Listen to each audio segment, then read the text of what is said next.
L'interface de Microsoft Excel est composée des éléments suivants. Nous avons la barre de titres. Cette barre de titres a les noms de l'application Excel et nous avons aussi les noms du fichier. Par défaut, classeur 1, comme nous venons de le dire. Et nous avons les menus fichiers où on a la possibilité d'enregistrer les fichiers. Nous reviendrons sur les fonctionnalités qui se trouvent dans ces menus ici. Nous avons les différents onglets qui contiennent les différentes fonctionnalités et commandes de Excel. Nous avons la barre des formules.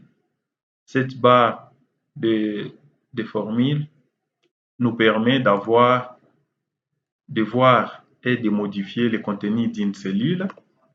Par exemple, dans cette cellule ici, on peut voir on peut visualiser dans la barre des formules le contenu de cette cellule.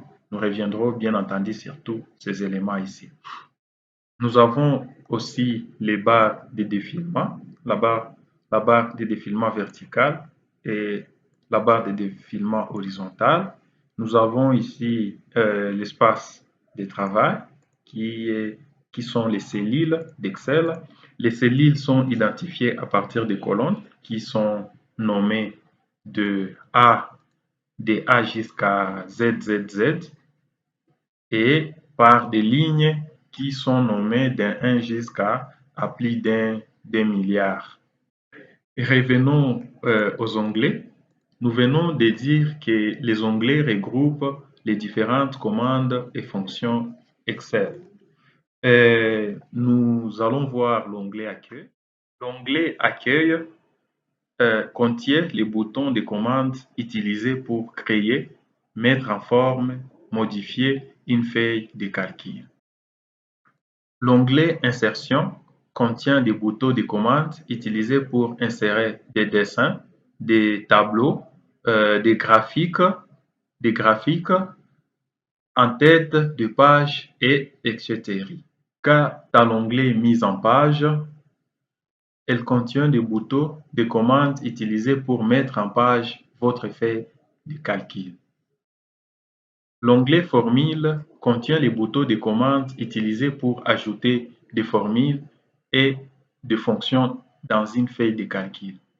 L'onglet Données contient des boutons de commande utilisés pour importer, faire des requêtes, faire des sous-totales des données dans une feuille de calcul. Permet aussi de trier et filtrer des données et beaucoup d'autres éléments que nous allons découvrir tout au long de ces cours.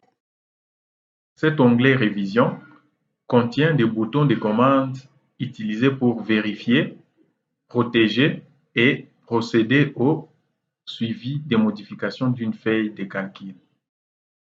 L'onglet Affichage contient des boutons de commande utilisés pour modifier l'affichage de la feuille de calcul. Quant au dernier onglet Développeur, nous permet de faire du développement avec Visual Basic en écrivant des macros. Cette partie ici n'est pas une partie intégrante de notre cours. C'est ici qu'on fait des formulaires et d'autres éléments de développement un peu poussés en Excel, mais nous ne verrons pas cette partie ici dans notre cours.